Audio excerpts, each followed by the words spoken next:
that trigger, it's not picking RPMs. It's already at 14,000. Okay, shut up. Okay, that winded me. What I caught 5 blocks. Ooh, this is the saw we're sending to Tin Man. It's a training aid #1. But more than that, it's a fun saw to run. I've already told you guys all about it. If you haven't seen what the build was, just go back a few videos. You'll see the build. It's a wonderful running saw. It's a easy, low compression build. It's nothing perfect work saw. Standard bore. In fact, it's factory piston and factory cylinder on this one. The one thing which you just seen, and you'll see it again, the minute I touch that throttle, you're not waiting for it to pick RPMs. It's already done it. It's waiting on you, okay? This is what, many of you who've been here a long time have seen one of the posters on the wall. My buddy Daryl Burgess there, Slammer. How you doing, Slammer? Built this poster, old cowboy sheriff looking guy, and it said, when I pull the trigger, it better go. This is what I'm talking about. I do not like lazy people, and I hate lazy saws even worse. Okay, this is the way it is. I'm not supposed to be doing this, but I, for whatever reason, couldn't find anybody to run saws for me today. So, away we go. We're going to do it one breath at a time, and we're going to have fun doing it. I love the saws. I love building the saws. Along with this, I have that 66 Magnum that I built last week. We're finished up. We're going to be running that too.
Okay, I'm on a real muddy log.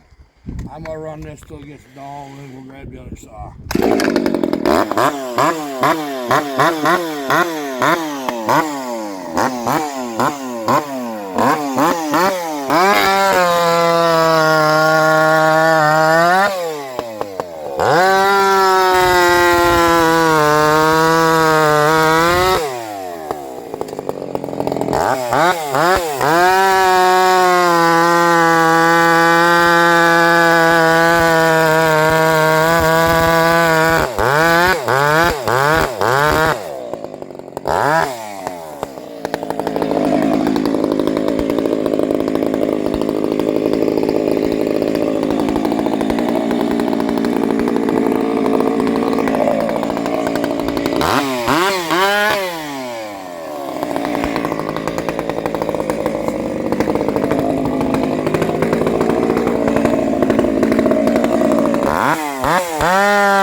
guy out, I'll tell you that. Okay, I'd like to take a minute, guys, and thank somebody. I want to thank Wolf Creek Saw Shop. Ryan has been so good to me. They're out in Colorado. Google them. This is where I get my parts. These builds would not be possible without Ryan helping me from Wolf Creek. And I want to plug Gus from Sawzilla. They're sawzilla.com. They're out of Texas. Good family-owned business. I've got more, but I won't do it all at once. I've got stuff to show you from Sawzilla.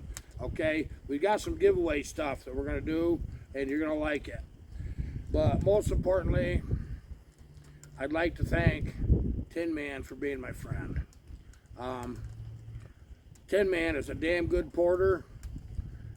He's still up and coming, doing really, really good work. I can't tell you how proud I am to know him. And Buck and Billy, he's the master. He is the saw god. He's the saw guru. Without having somebody like Buckin to send saws to run them, my channel wouldn't grow like it has. And I'll tell you why. If you want your saws to really shine, first build good stuff. And find somebody that works. And they don't have to be on YouTube. Go to Loggers or anything and have them run your saws. The professionals are going to search you out. You can't do it by just passing your saws amongst your friends, because they can be a lot of fun to run. Put it in a pros if you're trying to build work saws. Get together saws are a whole different deal. But Tin Man, I really hope you enjoy this saw. It's fairly quick off the throttle, which you can see, and it's pretty nice saw. It's a pretty nice saw, and thank you. Okay, you've seen last week the 66 Magnum. I'm out of breath before I even start with this. I'm a little nervous about running this. These are a little heavy for me right now. Of course, feather duster's heavy right now, but I'm getting through this. Yesterday I could have done this. I didn't feel very good yesterday. I feel great today. Well, good. Let's put it good. Let's call it good. The sun's shining. I would say the birds are singing, but I hear a caw-caw. That's all I hear. Now here's the deal. Something that all of us have always known. The 70cc class saws in this type of wood will run faster than the 90cc class, especially like with the 66 mag. They were not known for being a fantastic limbing saw, other than if you cut the tree down, you limbed with it. But here's the deal. When you get into something where you're dogging in, these things frickin' shine. They really shine. So this won't be as good of an example because we're in smaller wood for a 66. I've got one piece that's marginally medium size at best. This is all ash. Got so dang much mud on it that the chain dulls with 3 cuts. About 3/4 of the cuts I made with that saw is going to Tin Man. It was dull. But you know what's funny is it didn't really care, did it? That's good. Both saws, the rakers are a little high, so that if I hit a piece of gravel in this, what's just in there, it don't just wipe the top of the tooth off completely, just partially. Okay, so I'm gonna have to these take a while to warm up. If you got one of these, give it a good warm up. It takes time to build heat in these. So we're gonna do that, and we're gonna get repositioned here and see what we can make happen. Look at this, look at that. This is the first cut.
got kind of a gnarly one.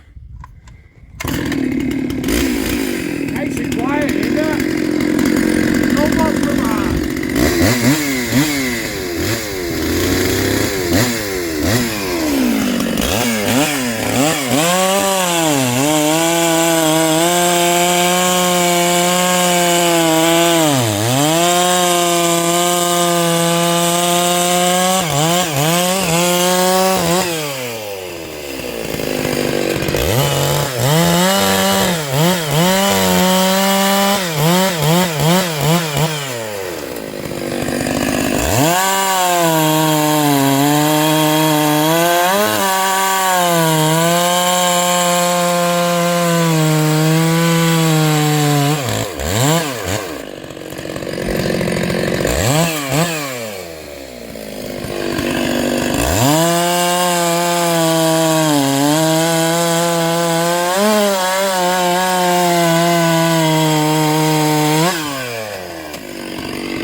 Well, boys and girls, this is why these 66 Magnums were the king of the big timber. They just have lots of grunt. They can really pull chain. Even that log I was just cutting doesn't do it justice. When you get a frickin' 36-inch bar on these and you're buried into some strong wood, you appreciate that that 40 millimeter stroke. The 395 had a 38 millimeter stroke. Lovely saw to cut with, but boy, when it come right down to long bars, these were my favorites. They really were. I had one of these. In fact, I give it to my buddy Slammer. First 66 I ever bought. And I run that a long time. I've had several of them. It's got a lot more now. And when they came out with that 44, by that time, our timber here was getting smaller. Okay? We was getting down to 24-inch trees in oak. And some of the maples was bigger, but there wasn't a lot of market at that time for hard maple. It did develop into something pretty good for us for a while. But the 66, it became unnecessary in these hills to carry this heavy. These are significant weight compared to an 044. Well, I bought the first 044 around here. Nobody had, people see me with that, thought I was nuts. Well, it weighed so darn much less, I thought maybe it'll be slower cut, which is definitely was slower felling timber. But I'll tell you where it made it up is topping the trees, lemon, that 44 was king. These will do it. Don't think they won't. And but they have their purpose, these 66s. Now, a personal observation, this one, with what we did when we ported it, does cut this firewood nice. It's not slow. It goes ahead and rings right up there. It does a good job. It kind of nice after running that crazy 372 that's going to Tin Man to have something this quiet, because that was jangling my nerves a little bit. And not that it isn't fun, because you know it is. But yeah, these saws have all these saws, all of them you see me build on this channel. I am a little prejudiced towards saws. The ones that I bought and used logging for many decades is the ones that I still love to build. It's just, you know, if your first car was a Dodge Demon and a 346 pack, 4-speed, you're going to have fond memories of it. Oh, by the way, that was my first car. Yes, that was my first car. And these are hot rods in their own right, too. Some of these newer saws, ported, have the capability of being much faster, but you can't say they're more fun, because they're not. I can work on these. When you rebuild one of these, stem to stern, like this one is, you know what you got, and you know how long it's going to last. It's going to last a very, very long time. And the price of these saws anymore, that if you want one of these older iconic saws, it doesn't matter what they are, you might as well get it and get one that's at least presentable, or it can be made presentable, and go right through it from stem to stern. And I'll promise you, unless you're in the woods every day making a living with them, they'll last you a lot of years. A lot of years. And most saws new start out at $1,000 and work their way right up from there. So why wouldn't we put 500, 600, 700 in an old saw that's going to last 2 or 3 times or 4 times or 10 times longer? You can tune it yourself with a screwdriver. You can maintain it easily. Parts are readily available, and you know what you got. You know, this is it. Thank you, friends, for being here. I probably won't make videos for a couple days. I've got doctor's appointments, and there's nothing I can do about it. I'll probably be back in the shop as long as I ain't wore right out Wednesday. And we're going to take a special peek at a saw that I've had some trouble with, and then we're going to jump right back into that 95cc 372 build. Now, if that's a 70cc, just imagine how much fun that the 90cc is going to be. The one we ran was 70cc. So 95 ought to be just that much more pleasure, hadn't it? Okay, thank you very much for being here. Goodbye.